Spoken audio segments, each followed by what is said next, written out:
Friends வணக்கம் and welcome to Kiruthika Annamalai channel. நம்மளோட YouTube channel ஆரம்பித்ததுக்கப்புறம் நிறைய பேர் நிறைய கமெண்ட்ஸ் கொடுக்குற மாதிரி நிறைய பேர் வந்து என்கிட்ட கேட்ட விஷயம் என்னென்னா, உங்களுக்கு பிடிச்ச விஷயங்கள் என்னென்ன, உங்களுக்கு எந்தெந்த விஷயம்லாம் ரொம்ப பிடிக்கும், நீங்கள் எதுக்கெல்லாம் சென்டிமெண்ட்டாக ஃபீல் பண்ணுவீங்க, எதெல்லாம் அப்படின்னு நிறைய விஷயம் கேட்டிருந்தாங்க. எனக்கு ரொம்ப பிடிச்சது வந்து என்னோட கார். ஸோ இன்றைக்கி என்னோட காரை பற்றியோ, அந்த கார் ஏன் அவ்வளோ பிடிக்குங்கிறத பற்றியோ, எனக்கு ஏன் டிரைவிங் இவ்வளோ பிடிக்குங்கிறத பற்றி, ஸோ இது எல்லாத்தையும் உள்ளே போய்கிட்டு அப்படியே ஒரு லாங் டிரைவ் போயிட்டே பேசுவோமா? வாங்க.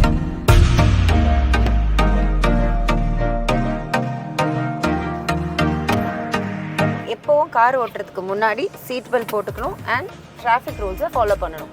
இப்போ போகலாம். ஓகே, நம்ம அப்படியே காரில் போய்கிட்டே நிறைய விஷயங்களை ஷேர் பண்ணிட்டு போகிறேன். என்கிட்ட இருக்கிற சில விஷயங்களில் கார் வந்து எனக்கு ரொம்ப ரொம்ப பிடிச்ச ஒரு விஷயம். இதை வந்து நான் ஒரு திங்காக பார்க்க மாட்டேன், ஒரு பொருளாக பார்க்க மாட்டேன். சம்டைம்ஸ் நான் வந்து இந்த படிக்காதவன் படத்தில் ரஜினிகாந்த் வந்து லக்ஷ்மி ஸ்டார்ட் ஆயிரு போயிரு அப்படிலாம் வந்து கார்கிட்ட பேசுவார் தெரியுமா? ஸோ அந்த ஃபர்ஸ்ட் அந்த படம் பார்க்கும்போதுல எனக்கு காமெடியாக இருக்கும், என்னடா கார்கிட்டலாம் போய் பேசுகிறாங்களே அப்படின்னு. என் காரை வந்து நான் டார்லிங் அப்படின்னு தான் கூப்பிடுவேன். ஸோ டார்லிங் ஸ்டார்ட் ஆகிடு. சம்டைம்ஸ் எனக்கு வந்து என்றைக்குமே தொல்லை கொடுத்தது கிடையாது. பிடிச்ச பல விஷயங்கள்னு சொல்ல மாட்டேன், சில விஷயங்களில் எதுவும் ஒன்று. ஹோண்டா சிட்டி என்னோட ஒரு ட்ரீம் கார்னே சொல்லலாம். சித்தி சீரியல் வரும்போது ராதிகா மேடம் வந்து யூஸ் பண்ணுவாங்க, அது வந்து லான்சர் யூஸ் பண்ணியிருப்பாங்க. ஸோ எனக்கும் வந்து கார் வாங்கணுன்னா லான்சர் வாங்கணுன்னு ரொம்ப ஆசை இருந்தது. பட் நான் வாங்கின டைமில் வந்து அந்த கம்பெனியே வந்து இல்லை அப்படின்னு சொல்லிட்டாங்க. ஸோ இந்த கார் எடுத்து பார்த்தீங்கன்னா 7 years கம்ப்ளீட் ஆகிருக்கு. நிறைய பேர் இப்போ வந்து நான் புது கார் எடுக்கிறேன் அப்படின்னு சொல்லிட்டு கார் vlog அப்படின்னு போடும்போது, நீ எப்படி ஒரு பழைய காரை பற்றி இவ்வளோ பெருசாக பேசுகிற அப்படின்னு நீங்கள் கேட்கலாம். ஸோ 2016 வந்து இந்த காரை வந்து வாங்கினேன்.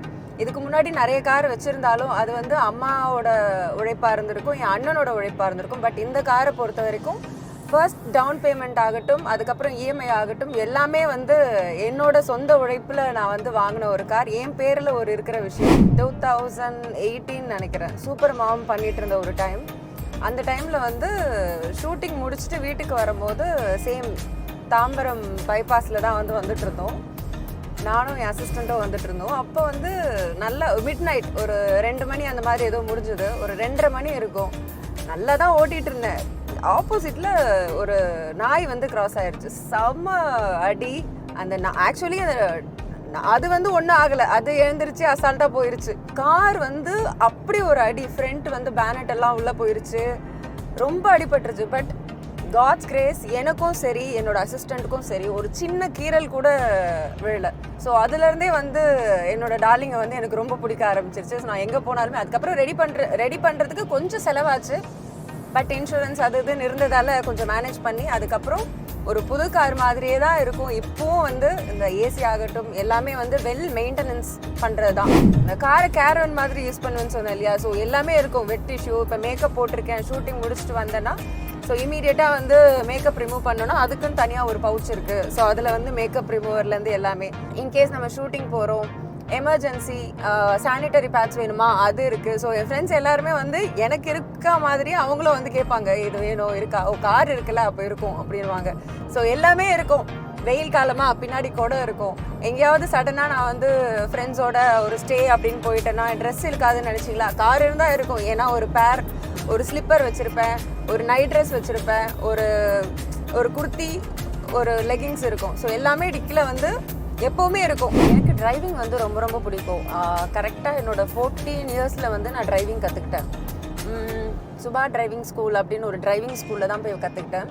ஸோ எங்கள் வீட்டில் யாருக்கிட்டையுமே அந்த டைமில் கார் இல்லை. பட் எனக்கு என்னவோ கார் கற்றுக்கணும், கார் இருக்கோ இல்லையோ, வச்சுக்கிறோமோ இல்லையோ, கற்றுக்கணும் அப்படின்னு வந்து கற்றுக்கிட்டாச்சு. 14 yearsல கற்றுக்கிட்டேன். ஆனாலும் லைசன்ஸ் கொடுக்க மாட்டேன்னு சொல்லிட்டாங்க. அதுக்கப்புறம் 17 yearsல தான் வந்து லைசன்ஸ் வாங்கியிருப்பேன். ஸோ 2 வீலருக்கு முன்னாடி நான் வந்து காருக்கு தான் லைசன்ஸே வாங்கினேன். அந்த ஷூட்டிங் ஆரம்பித்த சமயத்தில், ஃபர்ஸ்ட் நான் நடிக்க ஆரம்பித்த சமயத்தில் ஷூட்டிங் சீக்கிரம் முடிஞ்சால் கூட கொண்டு போய் விட மாட்டாங்க. இல்லை எல்லாருக்கும் பேக்கப் ஆகணும். அதுக்கப்புறமா தான் லாஸ்ட்டில் ஒரு இன்கேஸ் நமக்கு ஒரு மத்தியானமாக ஒரு 2 மணிக்கு ஷூட் முடிஞ்சால் கூட, ஆனால் வீட்டுக்கு போகிறதுக்கு 10 மணி ஆயிரும். ஷூட் பேக்கப் ஆனதுக்கப்புறம் எல்லாரையும் கொண்டு போய் ட்ராப் பண்ணிவிட்டு கடைசியாக தான் ட்ராப் பண்ணுவாங்க. எனக்கு எல்லாத்துக்குமே வந்து கார் தான். ஸோ 2 வீலர் என்கிட்ட கொடுத்தா கூட ஓட்ட தெரியும், பட் கம்ஃபர்டபுள்னு பார்த்தீங்கன்னா கார் தான். ஸோ இந்த கார் பர்டிகுலரி பார்த்தீங்கன்னா என்னோட அதிகமான சந்தோஷத்தையும் பார்த்துருக்கு, அதிகமான சோகத்தை பார்த்துருக்கு, என் கோவத்தை பார்த்துருக்கு. ஸோ எல்லாமே ரொம்ப கோவப்பட்டுன்னா டமால் டிமில் இங்கெல்லாம் அடிச்சிருக்கேன் நான். எல்லாருக்குமே நிறைய நெகட்டிவான சில டைம் வரும்போது கண்டிப்பாக வந்து அழுகிறது அதெல்லாம் வந்து சகஜம். ஸோ அப்படி இருக்கும்போது நான் அதிகமாக மற்றவங்க முன்னாடி அழணும்னு வந்து எனக்கு தோணாது. மற்றவங்க முன்னாடி அழறது வந்து எனக்கு கஷ்டமாக இருக்கும், அசிங்கமாக இருக்குங்கிற மாதிரி ஃபீல் பண்ணுவேன். ஸோ நான் வந்து அழவே மாட்டேன். ரொம்ப ரேர் அழணும் அப்படின்னா.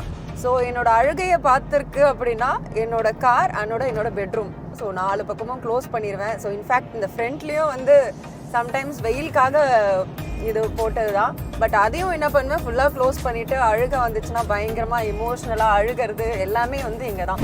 ரொம்ப பிடிச்சவங்க கிட்ட சண்டை போட்டுட்டோம் அப்படின்னா அதை வந்து தாங்க முடியல அப்படின்னும் போது உடனே கார் எடுத்துருவேன். இன்ஃபேக்ட் இந்த இடத்துலையும் போவேன், அதே மாதிரி அம்பத்தூர் அந்த சைட்லேயும் போனேன்னா ஒரு ஃபுல் ட்ரைவ். ஸோ கோவம் வந்துச்சுன்னா இங்கே அடிக்கிறதோடு சரி, வண்டி ஓட்டும் போது அந்த கோவத்தை காட்ட மாட்டேன். ஸோ ஆப்வியஸ்லி என் டார்லிங்கை ஓட்டும் போது கொஞ்சம் நான் காம் ஆயிடுவேன். இன்ஃபேக்ட் நிறைய பேர் வந்து இதை விற்றுட்டு புது கார் வாங்கலாம்னு சொல்லும் போது கூட எனக்கு 1% கூட எனக்கு விற்றுட்டு வாங்கணும் அப்படிங்கிற ஒரு ஐடியாவே இல்லை. ஒருவேளை நான் கார் வாங்கினாலும் இதை விற்பனா அப்படின்னு எனக்கு தெரியாது. இப்போது லேட்டஸ்ட்டாக நீங்கள் பார்த்தீங்கன்னா கோவாவுக்கு போயிருந்தோம் ஃபேமிலியோட. ஸோ கோவாக்குமே வந்து இந்த காரில் தான் போனது. ஸோ லாங் ட்ரைவ் அப்படின்னு பார்த்தா பெங்களூர், திருப்பதி, கோவா, அப்புறம் ஹைதராபாத், விஜயவாடா போயிருக்கோம். ஸோ இந்த மாதிரி மேக்ஸிமம் ஃபேமிலியோடு போகிறது அப்படின்னா உடனே கார் எடுத்துருவோம். ஏன்னா அண்ணா கார் அப்புறம் என்னோட கார் 2 பேரோட காரும் எடுத்துருவோம். ஃப்ளைட்டு அப்படி இப்படின்னா எல்லோரும் குழந்தைங்களுக்குலாம் ரொம்ப ஜாஸ்தியாகுது அப்படின்னு பார்த்து மேக்ஸிமம் வந்து காரை தான் சூஸ் பண்ணுவாங்க. ஸோ எவ்வளோ நேரம் நீங்கள் ட்ரைவ் பண்ண சொன்னாலும் ஜாலியாக ட்ரைவ் பண்ணுவேன், முகம் சுளிக்காமல் ட்ரைவ் பண்ணுவேன், சந்தோஷமாக ட்ரைவ் பண்ணுவேன். எனக்கு பாட்டு மட்டும் வேணும், நல்ல பாட்டு மட்டும் வச்சுட்டா போதும். அதே மாதிரி நைட் டிரைவிங் கொஞ்சம் கஷ்டப்படுவேன். ஏன்னா எனக்கு பவர் இருக்கா. ஸோ அதனால வந்து கிளாஸ் யூஸ் பண்ணாலும் சரி, லென்ஸ் யூஸ் பண்ணும் போதும் சரி, அந்த ஆப்போசிட்டில் வர அந்த வண்டியோட வெளிச்சம் மட்டும் கொஞ்சம் டிஸ்டர்ப் பண்ணும். அதனால வந்து கொஞ்சம் நைட் டிரைவிங் மட்டும் அவாய்ட் பண்ணிடுவேன். மற்றபடி நீங்கள் டே டைமில் ஏர்லி மார்னிங் நீங்கள் கிளம்ப சொல்லிவிட்டு நைட் ஒரு 12 மணி வரைக்கும் ஓட்ட சொன்னீங்கன்னா சும்மா ஜம்முன்னு ஓட்டிக்கிட்டே இருப்பீங்க. ஸோ நிறைய பேர் ஹோம் டூர் கேட்டிங்க. ஸோ ஹோம் டூர் பண்ணியாச்சு. அதே மாதிரி உங்களுக்கு பிடிச்ச விஷயங்களை ஷேர் பண்ணுங்க நீங்கள். ஸோ என்கிட்ட இருக்கிற விஷயம்ல என் கார் வந்து எனக்கு ரொம்ப பிடிக்கும். ஸோ எப்படியெல்லாம் இதை வந்து நான் யூஸ் பண்ணுவேன் அப்படிங்கிறது தான் வந்து இப்போ உங்ககிட்ட ஷேர் பண்ணேன். காரை வந்து என்ன சொல்கிறது, இன்கேஸ் ஷூட்டிங் போகும்போது சம்டைம்ஸ் லொக்கேஷனில் வந்து ரூம் சரியில்லாதப்ப இந்த ஃப்ரண்ட்டில் வந்து இதை க்ளோஸ் பண்ணிவிட்டு, இன்ஃபேக்ட் நான் இங்கேயே கூட நான் ட்ரெஸ் சேஞ்ச் பண்ணியிருக்கேன். ஸோ அந்தளவுக்கு வந்து ஒரு கம்ஃபர்டபுளான ஒரு விஷயம். ஸோ நம்ம யூஸ் பண்ணுறதை பொறுத்து தான் இருக்குது. ஸோ நீங்களும் கார் ட்ரைவ் பண்ணும்போது கரெக்டாக சேஃபாக சீட் பெல்ட்லாம் போட்டு பக்காவாக ட்ரைவ் பண்ணுங்கள். இந்த வீடியோ பிடிச்சிருந்தா கமெண்ட் பண்ணுங்கள், ஷேர் பண்ணுங்கள், லைக் பண்ணுங்கள், மறக்காமல் சப்ஸ்கிரைப் பண்ணுங்கள். இதே மாதிரி வேறு ஒரு வீடியோவோட நெக்ஸ்ட் டைம் உங்களை சந்திக்கிறேன். பாய்.